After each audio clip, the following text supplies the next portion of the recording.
let's go to question 5. We're getting into the big questions now. Number 5, which team is 1 star away from being a title contender?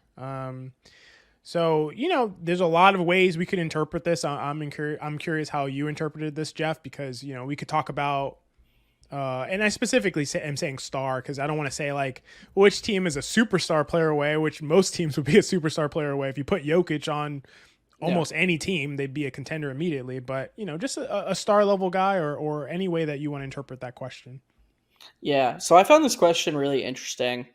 I took it literally, but the more I thought about it, I think there are a number of ways you can think about it. So I'm going to give my answer, and then I'm gonna talk about the other ways that I think we could have taken this.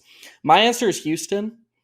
I think that Houston is one of the few teams in the league that doesn't technically have a star. I know Şengün is really good offensive player, but I wouldn't categorize him as a star. I know a lot of people are high on Jalen Green, but he's definitely not a star. He could be maybe, but I'm skeptical. Fred VanVleet and Dylan Brooks are like nice supporting pieces. Amen Thompson has shown all the non-shooting flashes that you can imagine. I mean, he's definitely the better Thompson twin. You were talking about Asar earlier. Asar is an amazing defender, amazing rebounder. He's got good interior passing. Amen has that and more. He's really, really good. And it's weird. We were talking about OKC earlier and like the abundance of talent and the depth of young talent. Houston's kind of flying under the radar with how much they have off the bench. Whether that's, I mean, they have so many good young players. I don't know what they're going to do. We haven't even talked about Jabari Smith, who's going to start, but I think I love Jabari Smith, as you know. They've got Tari Eason. I mean, they've got Cam Whitmore, who's interesting. They've got all these pieces that I don't know what they're going to do with, because how do you maximize all of them? And so I think that the answer for them, especially since they made their intentions clear with the signings of Brooks and VanVleet, they want to win sooner than later. I think consolidation is the only path forward, and I think it's an example of a team where consolidation makes sense, because they won't be bringing a star in to fit in next to another star. They're ready and set up to have the supporting pieces around a star, where if it's the right one, they could move into title contention very, very quickly. The reason I found this question interesting, and I want to hear your take on Houston, I want to hear if you think that's dumb, but the reason I found this question interesting is we talk all the time on this podcast about, I've said it multiple times, this podcast about synergy, about additive pieces, and I think there are a number of teams, who don't need a star. What they need is more synergy. They need to remove a player from their team and maybe replace that player with a quote unquote worse player in a vacuum, but someone who fits better. And I think that there are teams that, if they did that, could make the leap into fringe title contention. Yeah, I agree with that. I agree with the Houston pick. Like, Houston is completely stacked, like probably the deepest team in the entire NBA overall, and just littered with young talent. And that's kind of a segue to our next question, which we'll talk a little bit more about. But I really like what you said about kind of the difference between like needing a star and needing more of like a synergistic piece that would maximize the players that you already have. And to me, for both questions, for kind of both interpretations of the question, I would go with the New Orleans Pelicans. I think the Pelicans are loaded. Like, they were already 6th in the league in point differential last season. I don't think people recognize that. Like, I feel like that's kind of a shocking stat, which is that they were 6th in the NBA in point differential of all these like great teams that we're looking at. I don't think anyone would consider them a title contender right now at all. And this is a team who has Zion, Ingram, Trey Murphy, Herb, DeJounte, CJ, Alvarado. Low-key is a really, really good player. To me, DeJounte Murray's slowly improved his shooting each year, coming off the best shooting year of his career. I tend to believe that it's stable and sustainable because of the slow improvement each year. Was effectively like the best mid-range volume shooter in the league last year, which is crazy. We'll see if he can bounce back defensively, but I really like that addition for them. I think it works extremely well if you can flip Brandon Ingram for someone else. And we also hear some stuff about Brandon Ingram saying he knows he needs to shoot more threes, and that's going to be a concerted effort, which would be really, really promising. So maybe they don't need to do that if he's going to space out and kind of make a concerted effort. But if we're talking about a star level addition, let's say you gave them, obviously this would never happen, but hypothetically you gave them a Chet Holmgren, at the 5 for Brandon Ingram, that would be a star addition. They'd immediately be a title contender, in my opinion. You put Chet Holmgren at the 5 with this team, and you start, either if you want to go DeJounte Murray, you can go that. DeJounte Murray, Herb Jones, Zion, Trey Murphy, and Chet Holmgren. That's a title contender to me, a clear title contender. But like you said, I don't even think you need a Chet Holmgren level player. I think a Miles Turner, a Brook Lopez, those guys are not going to be available necessarily, but Isaiah Stewart, a guy like that, I think really could elevate their level if you put a guy who can protect the rim at the 5 and also space a little bit to offset the spacing issues that Zion is going to create at some times, because he just wants to get to the basket nowadays. And like he always has, but now he wants to get to the basket off the dribble in a lot of cases. So to me, I think it's an attainable option, and I think that that's kind of all they need to be a real contender in the West, and I think that's going to surprise a lot of people, but I think they showed how good they can be last year. Again, 6th in the league in point differential, and that is like without a really well-fitting bunch of parts that all are synergistic and work together, and that's without DeJounte Murray, and that's with losing Brandon Ingram for a lot of time, losing Zion for some time, so I think this team is really underrated, and I think they could be one piece away from being a real contender. Yeah, I mean, I love your enthusiasm about them. I think you went an inch too far with like all they need is Isaiah Stewart, but I like Stewart too. But I do understand and I empathize with your perspective there. I agree with your perspective in terms of that is the profile they should be looking for if they were going to replace Brandon Ingram. They need someone who can protect the rim and shoot. I just want to say, and I know you disagree with this, I just want to see Murray, Murphy, Herb Jones, Ingram, and Zion. I would be forever bummed if that lineup never played and a trade was made and that lineup just never. People are worried about the defense. Dude, they played Jonas Valanciunas last year. Like, who cares if you have a center who can sort of. He was terrible defensively. He was probably worse than any of these small guys would be at center. He was terrible. So but he gets rebounds, Geoff. He gets rebounds. Hey, we talk about it a lot. Ending possessions does have value, but that is it's limited value if you're a traffic cone who can't move in any other capacity. I just want to see that lineup, and I want to see what the ceiling for it is, because I do think that there is an avenue where no, that lineup can't play, can't be a starting lineup, can't play 25 minutes a game. But I do think it can play important minutes, even in big playoff series. I think that's the direction the league's moving. And, maybe it'll incentivize Ingram to become more of a spacer. Maybe even Zion as the center will walk into these wide open threes and shoot more than the bare minimum threes a game. Never know. I agree with this pick by you. I think it's really interesting. I think that Ingram is probably going to be the guy who goes. And yeah, I think if the Pelicans were to replace Ingram with a better rim protector who is a more willing three-point shooter, yeah, I think they move towards the top of the West, a really stacked West. But I think they'd be in the top third of the West for sure. Yeah, I agree. I would like to see the lineup with Herb Jones at the 5 or whoever at the 5, whatever you want to say. But I would like to see it. But I don't think realistically that's going to play very much. If it does, it'll be like a couple minutes, 5 minutes here and there throughout a game. I don't think they're going to see any length of time, even though Willie Green seems to suggest that we're going to see that lineup. I don't think we will. I would like to, but I think more likely a trade is coming. Yeah, Randall's going to play the 5 too, extra. Yeah. Yes, I will add that to a list of things I'll believe when I see, basically. All right, let's go with question number 6. Which team's young core has the most potential? I mean, we highlighted one, you highlighted one, Geoff, in the Houston Rockets. I think, we know that they have a ton of young potential on that team. We could define young in a lot of ways, but personally, I'm thinking like 23 or younger. And the other aspect is obviously the Oklahoma City Thunder has a ton of guys who are young and who are already like star level guys and super almost superstar level guys. But at the same time, I think we're talking about kind of like guys who are not already established as stars or not already Yeah. established with their potential, who has like some potential that is untapped that could be on the rise. And I think that's the way that I'm interpreting the question. So with that in mind, who are you thinking?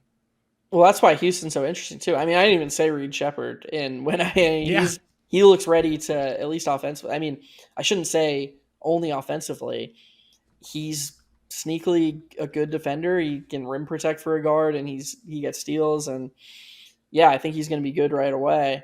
And then there are more established young players who were lottery picks, years ago, like Jabari Smith and Jalen Green.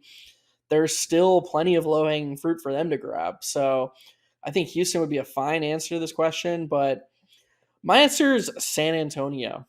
Um, Probably a boring answer because Wemby's great, but I really liked what I saw from Castle. I think he's going. I think Pop's going to have him ready to go almost from day one. I think playing with Chris Paul will help him. I know you don't believe in that stuff, but I think that Chris What did Paul. I believe in that a really good point guard can help the team? Well, just I mean more like the intangible, like veteran leadership and like teaching him how to play point guard and stuff like that. No, I believe in that. Yeah. Oh, my apologies then, friend.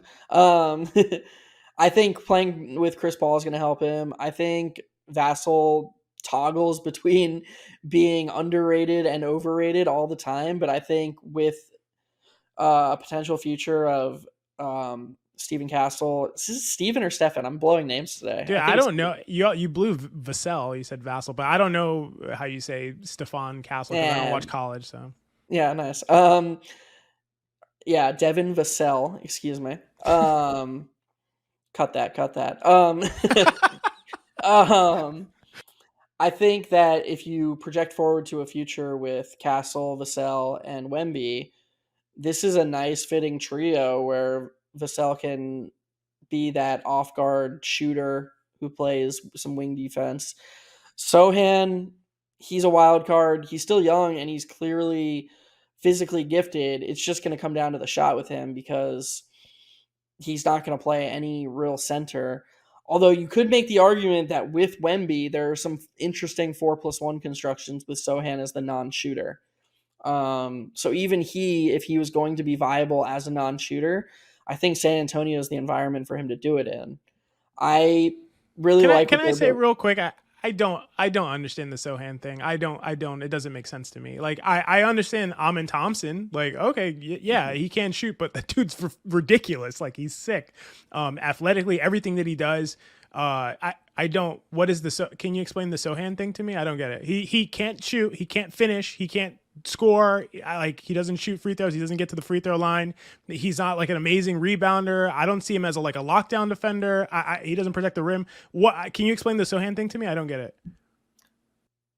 I guess I can. I think you just explained it. No, I think that there's intrigue about him because he's an above average passer for his position. He's like, if you get him in the short roll, he's kind of creative in finding outlets both on kickouts and, going big to big, high low. I think that he is a better rebounder than you're giving him credit for. And I think that even though the metrics don't reflect it from an impact standpoint in his rookie season, I think his defensive ceiling is reasonably high. I think that if he was given the runway to play a lot of minutes and keep developing in the face of his shooting, I think that he will eventually be in, all defense conversations. I think his defensive ceiling is that Wow. high. Okay. All right. Well, I think I explained think it. it's the versatility. Like he's very switchable and offers rim protection. You have him ready to, slide with guards, slide with wings. He's got the body to guard bigger wings. And yeah, he protects the rim a little bit and he'll protect the rim better, I think, down the line. I think his defense, the ceiling is higher than you're giving credit for in your analysis. I mean, it must be. It better be, or else or else it doesn't make sense. But okay, continue. I'm sorry. I just needed to understand, but I appreciate it. I appreciate the There, lesson. there's no continuing. That was what I had for you with San Antonio. Who's your pick?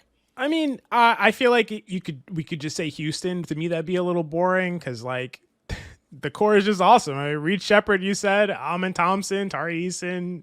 You could throw Jalen Green in there. He hasn't really done anything yet, but could do a lot of things. Jabari Smith Jr., Cam Whitmore. You could maybe even throw Şengün in there. Like, what has Şengün really proven yet? That besides that he's a really really good player. All have really clear upside in terms of what they could be. They're all going to get a ton of experience this year playing with Fred VanVleet, who by all accounts seems like a good leader, which I value, Geoff, and a very good coach in Udoka. So I think that's an easy answer. Actually, what if I told you, and I hope I'm not stepping on your toes here because I thought you were done, but I didn't want to No, end the conversation. I got one. No, I got Okay, one. can I pitch one to you? Okay, yeah. What if I were to tell you there was a team whose two best players were 22 and 22 years old? Their third best player, or maybe their second best player going into next year, is a former number 2 pick who's 21 years old. They just acquired a potential sixth man of the year who's 22 years old and have another lottery pick incoming at 19 years old. And one of the 5 players I just mentioned, who is 22 years old, you think has an all NBA level ceiling. What if I told you that team exists? I think that you would be telling me the team that I chose for the young core with the most potential. I think that that's what would happen. My answer is going to be the Charlotte Hornets. Obviously, I'm on record. I'm on the hook for it. People already know how I feel about LaMelo Ball. I think he just turned 23, actually. He turned 23 in August. His birthday is one day before mine. He just turned 23. I can't pronounce names. I don't know birthdays. Why do people listen to this podcast, actually? I don't know why you would know that LaMelo Ball's birthday is August 22nd, but he already has 4 years in the league, already been an all-star, already played at an elite offensive level, already borderline an elite shooter. I know that that's controversial to some people. We have a podcast where I explain that. Already one of the top 3 to 4 passers in the NBA. You have Brandon Miller. He's going to be a monster. I think you agree with me on that, Geoff. Brandon Miller is going to be an absolute monster. I just hope he figures out how to be a positive impact defensive player, because he has, as they say, he has the tools to do it. But I think it's just going to be about commitment to that end. But offensively, the guy's going to be a beast at the wing, like for a long time. Trey Man, I like a lot. The rare, Hooper's Hooper that I really like. I just think he can get to the rim. And I really like his shot off the catch too. He actually shot 41% last year off the catch, only 64 attempts, but it's really promising. So I think he can be a positive impact player with the ball in his hands and without the ball in his hands, which is going to be really key for him. Obviously coming off the bench, but then also playing next to LaMelo and some of these other guys who are going to be doing more creation. Of course, Mark Williams seems like he's going to be ready for early in the season. We haven't seen him in a while. He's an essential player for them to me. Like I think nothing goes without Mark Williams. I don't really care about what they look like in the preseason or any of that. I think Mark Williams needs to be there. He's only played 62 games so far in his career. He's going into his 3rd year, but he showed a ton of promise. Super strong rebounder. Projects as a very good, strong rim protector, unlike Nick Richards. I am not a Nick Richards guy. And is also a great rim runner. So I have super high expectations for the LaMelo, Mark Williams connection over the next few years if they're able to stay healthy together. Throw in, Salon. Is that how you say his name? I don't know how you say his name. I don't know any of these rookies very much. I think it's Tijani Salon. Salon. There you go. It is Salon. He's been awesome actually in the preseason. He's been super impressive. The guy is like 19 years old. He's been hot hand theory awesome. He just shoots all 3. Yeah, he's been sick. I like the guy. Speaking of birthdays, he just turned 19. He was 18 years old. He just turned 19. He's 15 of 37 from 3 in the preseason, shooting 41% from 3. I don't know, man. If he's able to space out with some of the talent that he has at 6'9", at 19 years old, just like, okay, to me, this is the answer. I know the Rockets are gonna be the one that most people think of, but to me, I think it's the Hornets. I think they have so much talent, 23 and under, all these guys with so much potential, and I think we're gonna start to see some of that unlock this year. I know people have said, they got roasted by the Knicks C squad in the preseason, all this and that. Stop paying so much attention to preseason. I'll say in terms of like what units play and what units play well. I really think they're going to be much better this year than people are giving them credit for, and I think it's because of all this young talent. As long as they're able to stay healthy, they all are kind of injury risks. LaMelo has had ankle injuries throughout his career that hopefully is resolved. Mark Williams, like I said, has played 62 games across 2 years. As long as these guys stay healthy, I think they're going to be good. Yeah, and there's it's finally nice for Charlotte fans to have a direction. I think like they made the play in twice with Lamelo, and they were like, I think that artificially expedited what they thought the path forward should be. Like, oh, we're ready to break through. And no, you needed to take a step back before you could take a step forward. Getting Brandon Miller was a huge break, and one they deserve a ton of credit for. By the way, everybody had Scoot Henderson number two. And Bill Simmons laughed at them.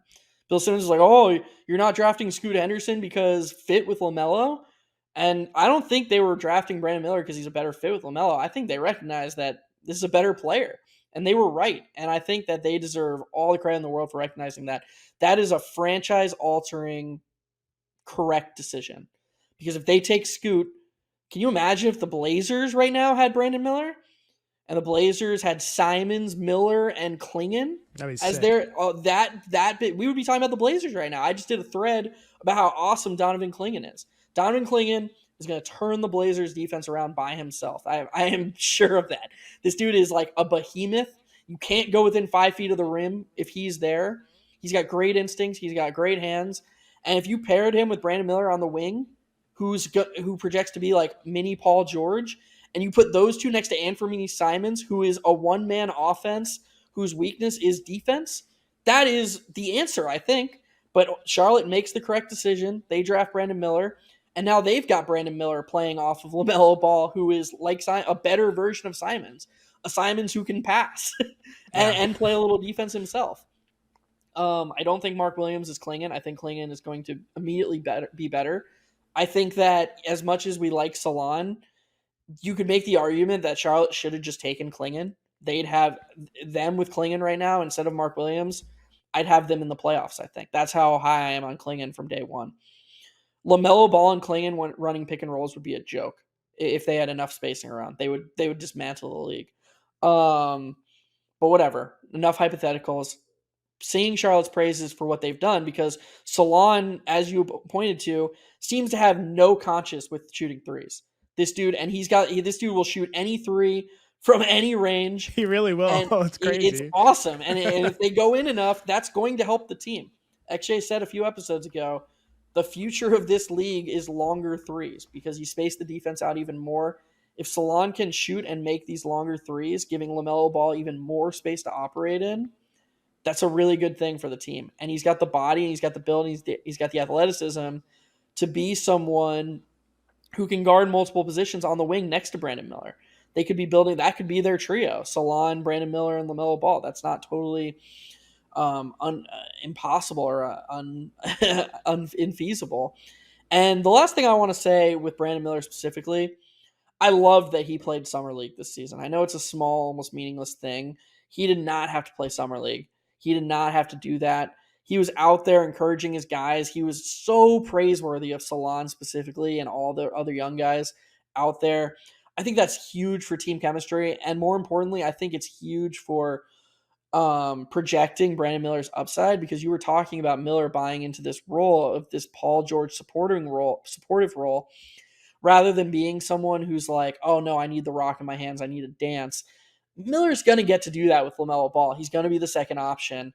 But when you have a LaMelo Ball on your team, even though you know he wants to do that and he's going to get to do that, if he is emphasizing 3-point shooting and defense, wing defense on the other end, that's the best version of him on this team, and that's the best thing for this team.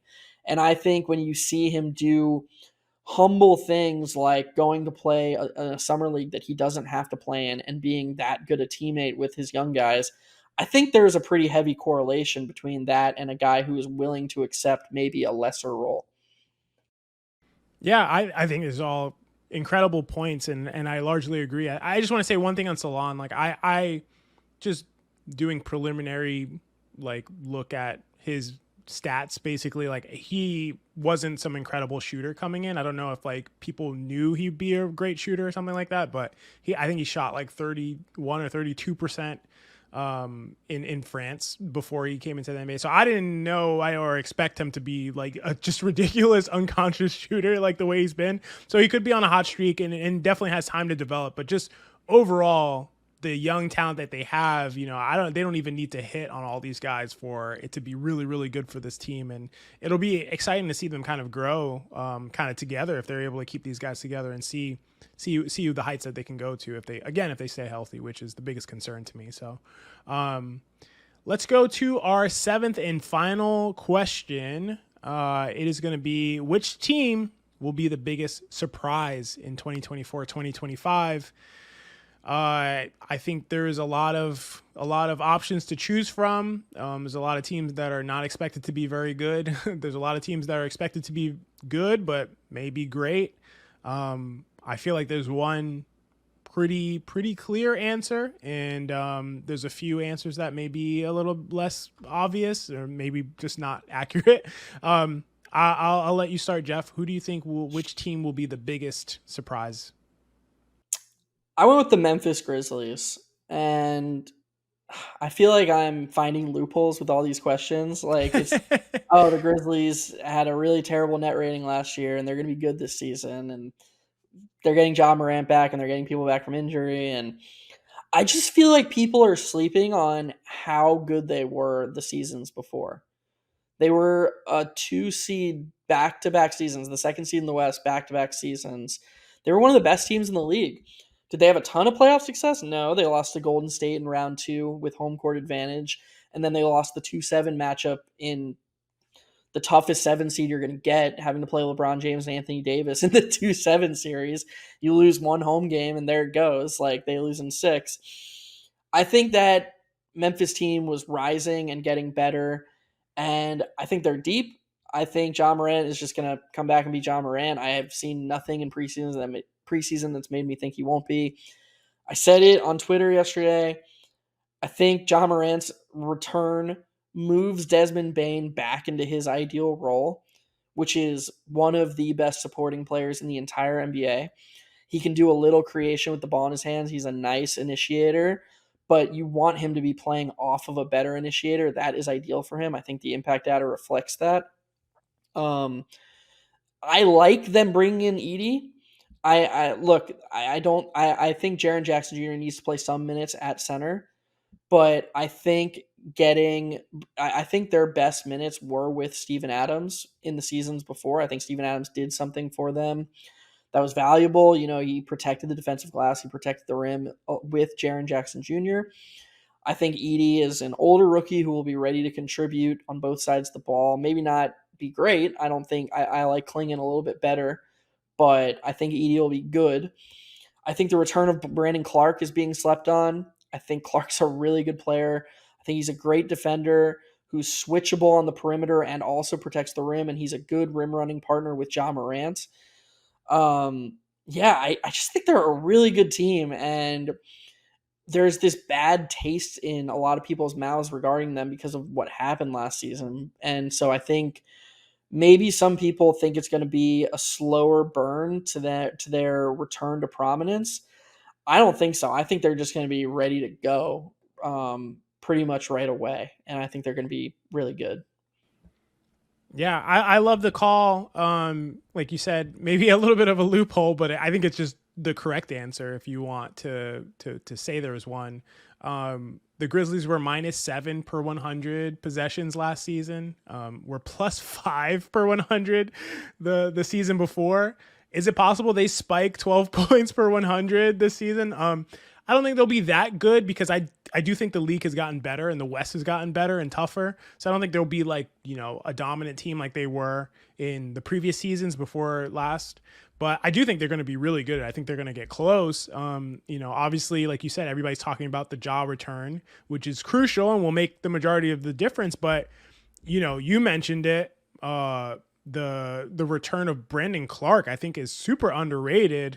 And you also mentioned having Triple J being playing at the 5. Brandon Clark kind of allows that, right? So Brandon Clark can play the 4 and protect the rim as well, and be a solid guy all around to grab a bunch of rebounds, and allows Triple J to also spend some time at the 5 without completely killing your rebounding. And hopefully he's able to remember how to shoot, which will be important for their season as well.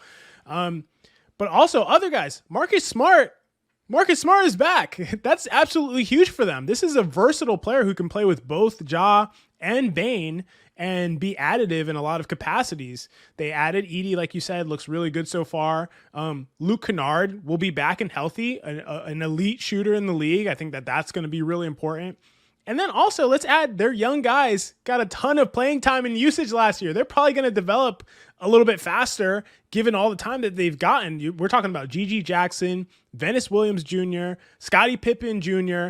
has even shown some promise in a few games. He hasn't played very much, but they liked enough of what they saw from him to bring him back. So to me, I think if things go right, they could even be like a contender in the West. And we're talking about so many contenders in the West. The West is going to be ridiculous, man. I'm so excited for it. But I think every team but Utah and Portland. I think literally really every team except for Utah and Portland is trying. Is trying, but they're not all going to be able to be content. Obviously, Golden State, I don't think, is a contender. Sacramento's not a contender. They're not contenders, but I think that they're not. You're talking about how ridiculous the West is going to be. I don't think you just go to Golden State and assume a win. Yeah, no, that's a great point. Yeah, I don't think you go to San Antonio and assume a win with Wemby. I don't think any of these teams. I think I could be wrong. You might have just pulled a Wemby the Yama man there. What did I say? Did you call Vince Williams Venice Williams? Oh shit, I did call him Venice Williams. Damn it. I love that. Finally, after a year, it took our season 2 premiere for you to slip up. Venice Williams Jr. Oh, hey, actually, Venice would be a sick name for him. I think that it's actually better. So he should consider just changing his name so that and retroactively was correct. Venice Williams Jr. is a tough name, actually. So if you don't know what it's like arguing with XJ, he can call you Venice Williams and then somehow convince himself he was correct. He was actually correct. You know what? I think he probably goes by Venice, is what I'm assuming. Because it's so tough. It's such a tough name that he's Vince. He's not gonna go by Vince. He's gonna go by Venice. That's hard. Anyway, Venice Williams Jr. had a lot of experience last year. He played a ton of minutes. Dude, and I think he's gonna be good. That's such a good call, actually. I can't believe I didn't think about that aspect of it, and that's so smart of you to bring up. We talked about the Pistons earlier this episode. If you're not going to win a championship, you have to make the year count somehow. There has to be something you're building towards. All 30 teams in the NBA are building towards a championship. When John Morant went down, the Grizzlies were not winning a championship. That wasn't going to happen last season. So what did they do? They expedited the timetables of Venice Williams Jr., and Gigi Jackson. Those two players are more viable additive role players than they ever would have been if the team was trying to win a championship last year with John Morant.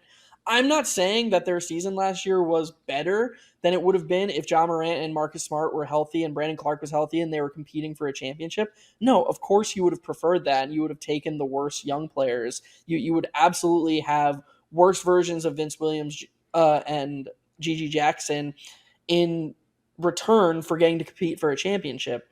What I'm saying is that ship sailed, and they turned around and immediately made the season count. Now they're better off this season with a better version of Venice, a better version of Gigi Jackson, and Zach Edey to add to the mix. So that's what smart organizations do: is they pivot and they adjust and they make lost seasons count for something. The Grizzlies absolutely did that, and that's one of the reasons I think they're ready to surprise the league again and just return to the top of the West.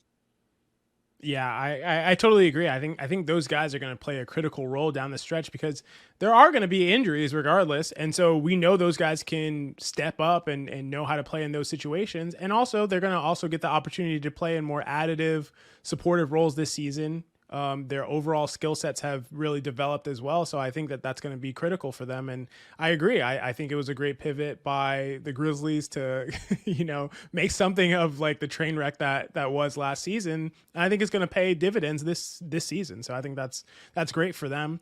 And then one other team I want to mention here, as far as the biggest surprise, you mentioned them earlier. I think San Antonio could see a 5 point bump in differential per 100. They were at minus 6.3 per 100 possessions last year.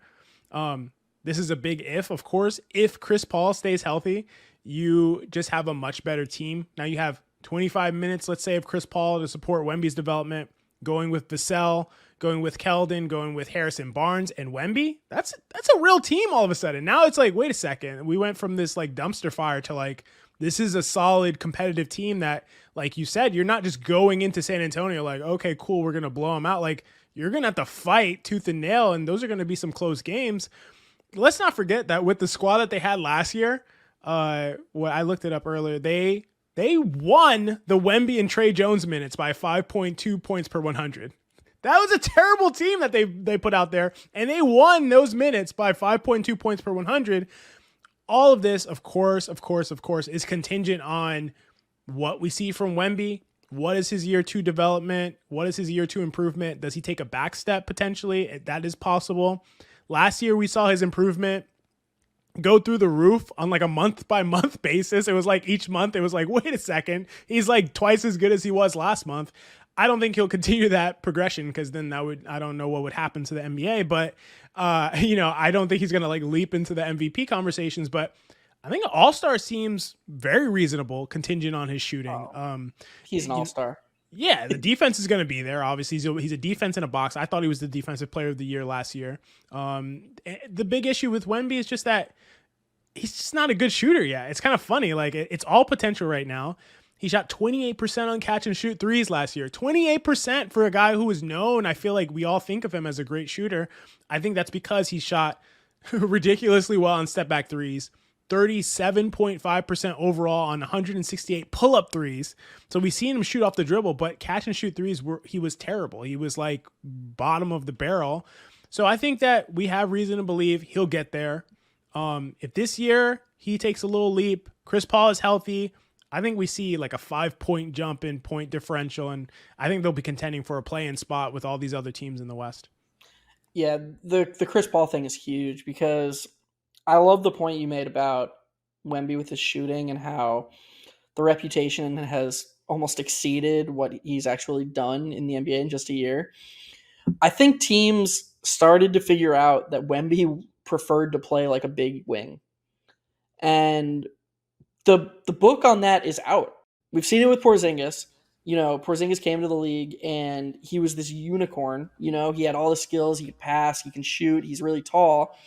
And then it took teams like a year to figure out that as far as him as a self-creator goes, you just put a smaller guy on him, and if they're trying to create from the perimeter, they're going to have to settle for these longer, lower efficiency shots.